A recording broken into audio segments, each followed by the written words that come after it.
Hello, everyone. Welcome back to the Other Choice podcast. I'm your host, Tiffany, and today with me, I have Danny Earl, who is our Director of Education here at Right to Life of Michigan. Hi. Yes. Thank you for having me. I'm course. excited. The Other Choice, our new podcast. Yes. We did the Life Beat together last couple of months since Tiffany started working here, and we were excited for this change to get the video element. So this is super exciting that it's actually come together and we're actually doing it. So happy to be here. Yes, of course. And it's kind of funny too because Danny was the host of our former podcast and I was the co-host. So now we've switched places. Now I'm the guest.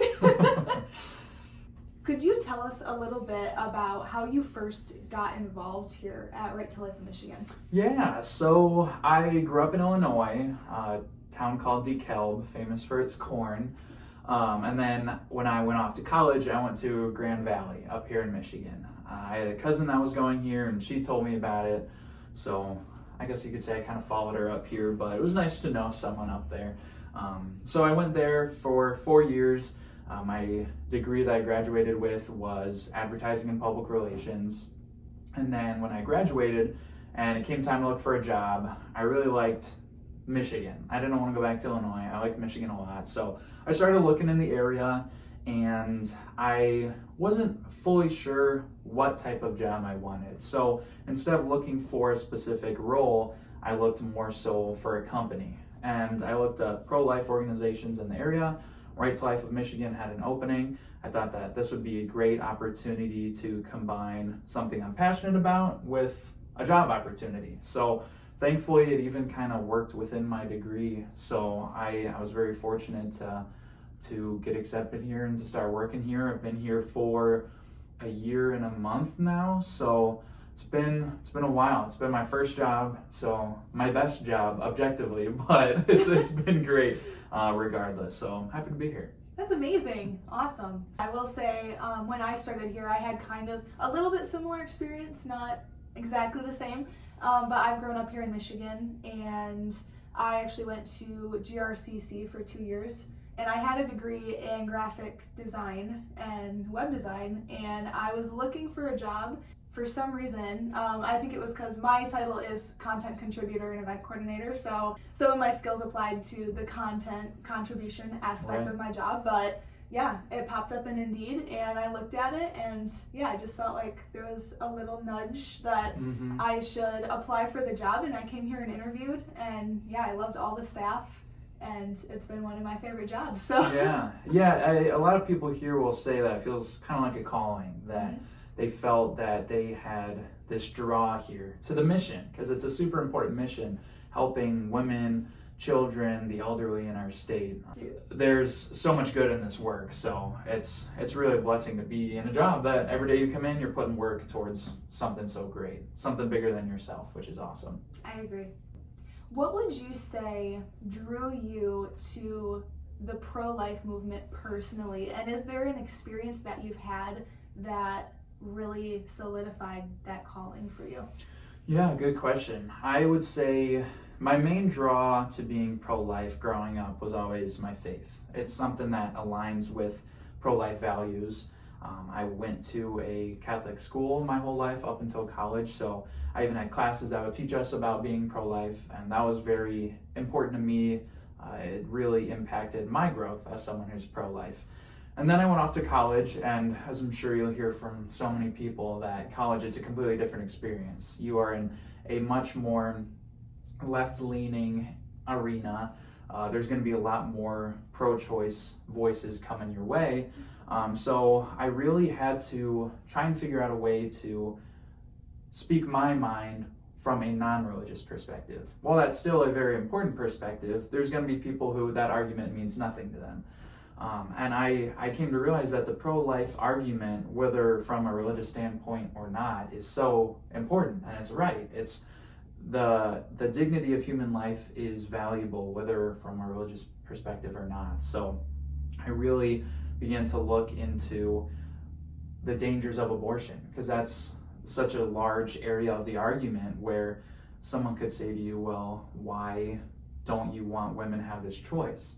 And it's not about taking people's choices away, it's about presenting them with a life option, because abortion is so negative. There's so many negative side effects. There's mental, physical repercussions from getting an abortion, and really diving into that knowledge and understanding why we fight so hard for women, not against women, but for women, to show them that there is a better alternative than the mainstream media saying that abortion is this healthy option that's going to make you happy, when we know the reality of the situation is the opposite. So really just trying to develop those pro-life values. And my senior year in college, I'd get an internship, and I was able to work remote with a pregnancy resource center in Illinois, actually where I grew up.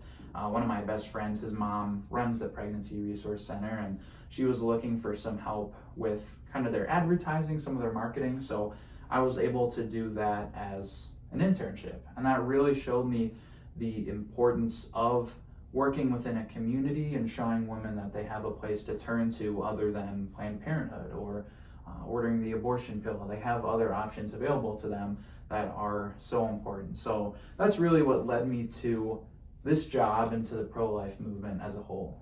What about you? What really drew you towards the pro-life movement? I will say for me personally, I do agree that my faith played a major role in my pro-life values that I have now. But I will say there's probably not a very specific experience that I can think of that was an immediate switch that I knew that I was in full support of the pro-life movement. Mm-hmm. I will say it was something that kind of grew over time, and the older I got and the more that I learned about what actually goes on behind the scenes at abortion clinics and how Mm-hmm. those processes go about and what's actually done in those procedures, it's very eye-opening, and you start to learn how, gruesome and unloving Mm-hmm. that choice is. Right. And yeah, I will say that has really led me to be more supportive of the pro-life movement over time. Yeah, I think it's cool hearing different people's perspectives. So many people come to the pro-life movement from different backgrounds. There's women who have experienced an abortion or maybe multiple abortions and then realized, that they wanted something better for themselves. Or it's someone who has religious values like us and they grew up with it. Or maybe there's plenty of people out there who don't have religious values but are still pro-life because they can just see the inherent wrong that it is. So it's really cool to hear different people's perspectives. So I would like to talk about our messaging that has actually changed recently a little bit. Mm-hmm. At Right to Life, we have this whole new messaging that's called Life the Other Choice.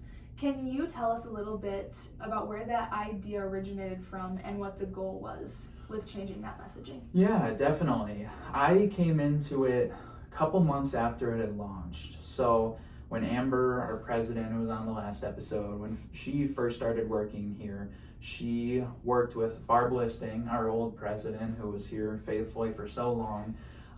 They worked together on this new messaging, Life the Other Choice.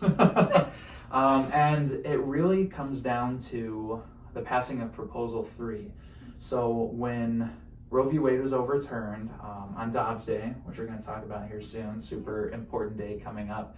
But when it was overturned, just a couple months later, Michigan voters enacted Proposal 3 into our Constitution, which allows women in Michigan to have an abortion for whatever reason at any point of her pregnancy from day 1 up until 9 months. So really just a heartbreaking day, but the fight wasn't over. We're not gonna fall over and say we're done, we failed, because there's still so much hope. There's still a lot moving forward that we need to tackle and accomplish.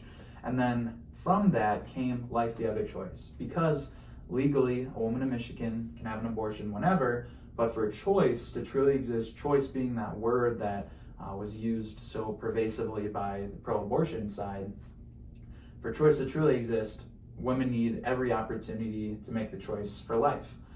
And we realized that there was such a need for women in kind of the middle of the road between pro-life and pro-abortion, and even people on the pro-abortion side, to know how to get those resources, and that life was an option available to them, because sometimes the Planned Parenthood pro-abortion voice can be the loudest, especially in Michigan, where we have a pro-abortion governor, pro-abortion right now majority in the state Senate. It used to be the state House. Thankfully, we flipped that back last year. Yeah. But with such a strong pro-abortion voice, we really needed to meet those people that were looking for a choice. They needed to have an answer to maybe an unwanted pregnancy or a pregnancy that they didn't feel that they had the financial or emotional support to continue.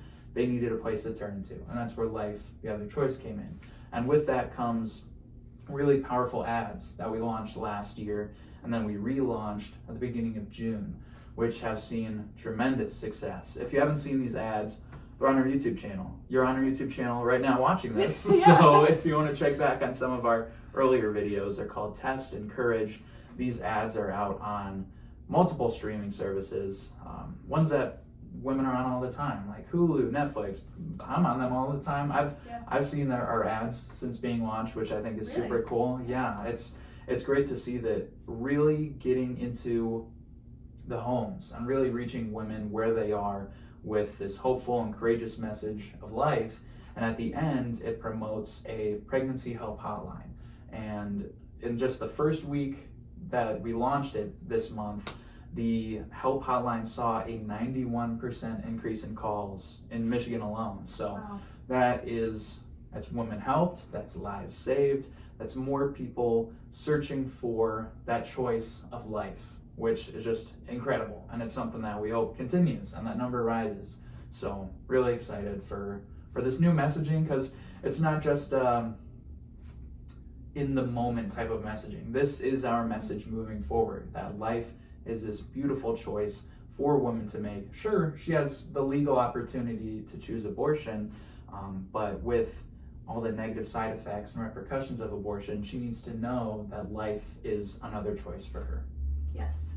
I will say too, in addition to social media and checking out both of our ads that we have out right now on streaming platforms that are on YouTube, we did just start a TikTok account. Mm-hmm. So if you do have TikTok, go follow us there. I believe we put out Test and it has close to 1 million views already, I think within a couple days. Last I checked, it was at 3 million views. Never on mind. TikTok. Yeah. Wow. Yeah, which is awesome. So Yeah. many people seeing this message. Just incredible. And yeah. Yeah, so many in the younger generation too who are seeing this, Right. especially on social media Yeah. and on TikTok. Follow us. Instagram, Facebook, Twitter, or X. Yes, Not Twitter X anymore. now. but- So compared to what our messaging was in the past to what it is now, would you say the heart of our messaging has changed at all? That's a good question. I would say that no. The heart has always been putting the woman and her unborn child first. That is the core of our mission. That's really what we care about. You'll hear the other side of the argument. Their talking points are that the pro-life movement, they're just pro-birth and they don't care about what happens afterwards, or they don't actually care about the woman's choice, which is nothing further from the truth. We hope that we can, through our actions, we can dispel those rumors, because it's just not true. We really do focus solely on the woman, the unborn child, and at Right to Life in Michigan, our other issues like euthanasia and physician-assisted suicide, we focus on the elderly and the disabled as well. Really those who need our protection the most.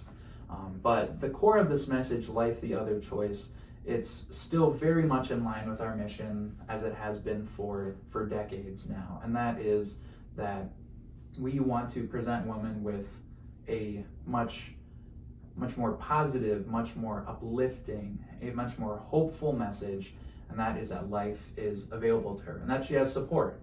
For so long, we've had great pregnancy resource centers in Michigan. We have we have over 100 of them, just so many that are providing life-affirming care for these women. And we see in Michigan, it's a great example of why we need a strong Right to Life of Michigan, because in other states where their Right to Life affiliate may not be as strong, you see that these pregnancy resource centers really suffer, that they don't have a legislative arm to vouch for them at their state capital, or they don't have an educational arm that's telling people, hey, these are resources available to you. So we're very fortunate and very happy to have this relationship with our PRCs, because it allows us to be the educational arm to bring women towards them. So, in a roundabout way of answering your question, our messaging and our heart, it's still the same, and it's reaching women and their unborn child, helping them choose life. It's so encouraging to know that there are so many more resources out there for women who are facing an unplanned pregnancy, and not even that, also for the elderly, and like you said, people who need our protection the most. Right.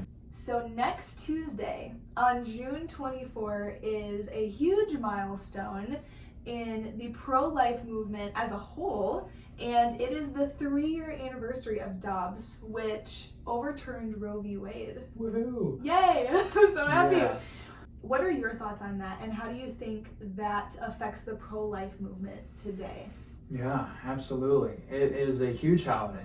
It should be worth celebrating. Get your families together, cook some good food, just have such a happy celebration that Roe v. Wade was overturned.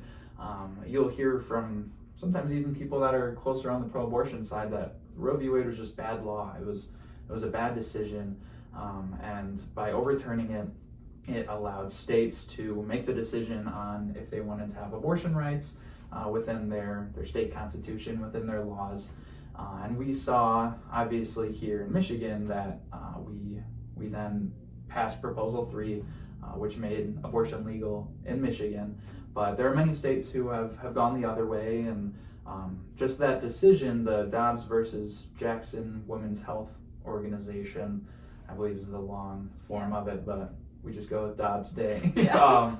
That decision, allowing that to go back to the states, has saved so many lives. I mean, Roe v. Wade took, don't quote me exactly on this number, but I would say it was over 62 million unborn lives in the time that it was in effect. And wow, that's just such a heartbreaking number. So many lives that could be here today. I mean, it was passed almost 50 years ago. Well, at this point now, it was over 50 years ago. And how many people could be with us today if that wasn't enacted? So it is so encouraging that that was overturned, and it really allowed a path forward for many states to pass pro-life legislation.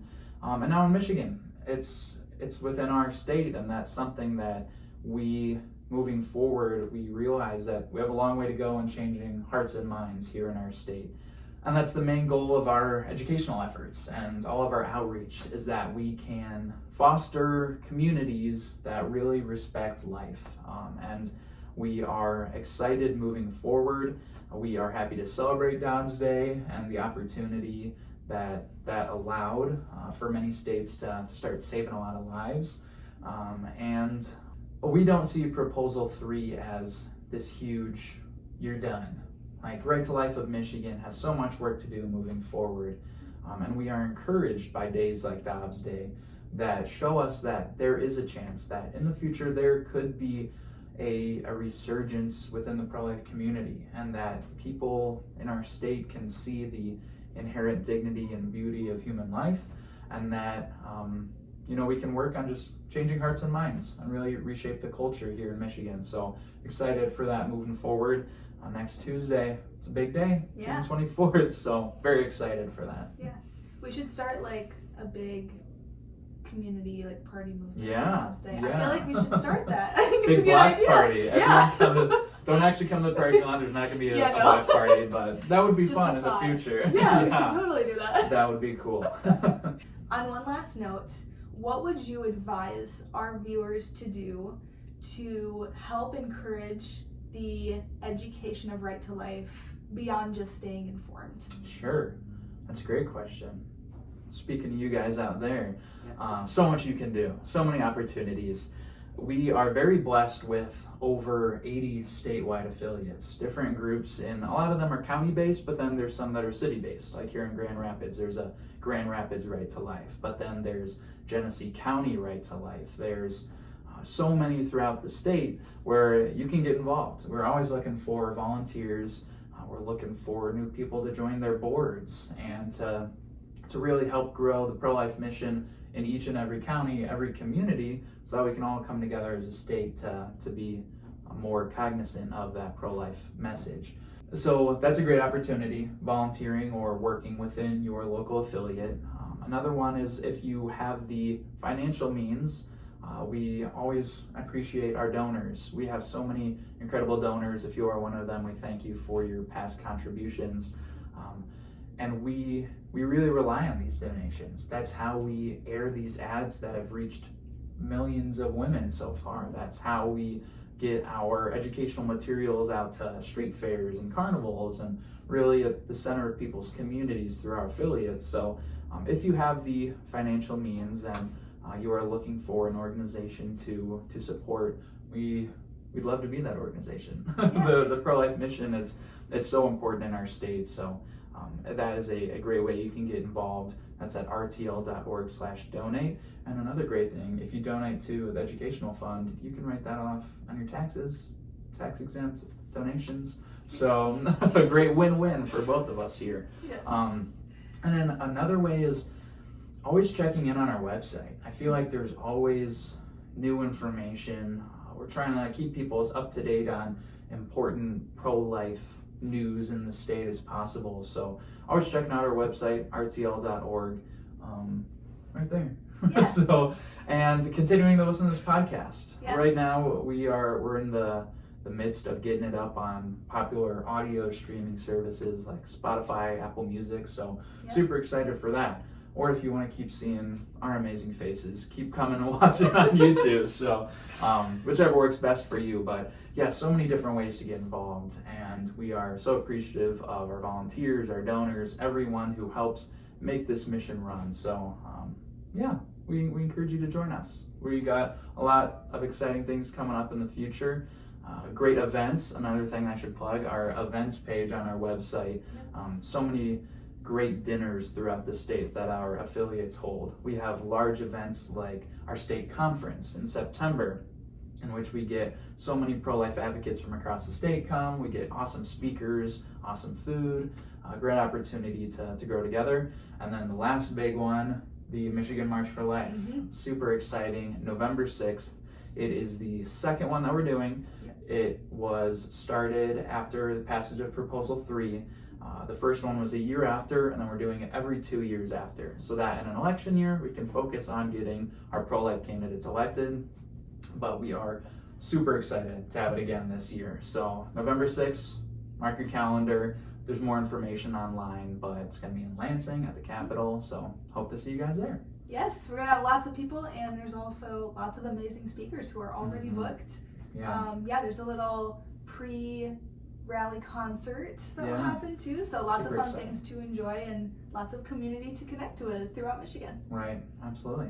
We'll see you there. Yes. Well, thank you again for joining us today, whether you are watching our video podcast or you're listening on Spotify or Apple Music. Until next time, I'm Tiffany, and this is The Other Choice.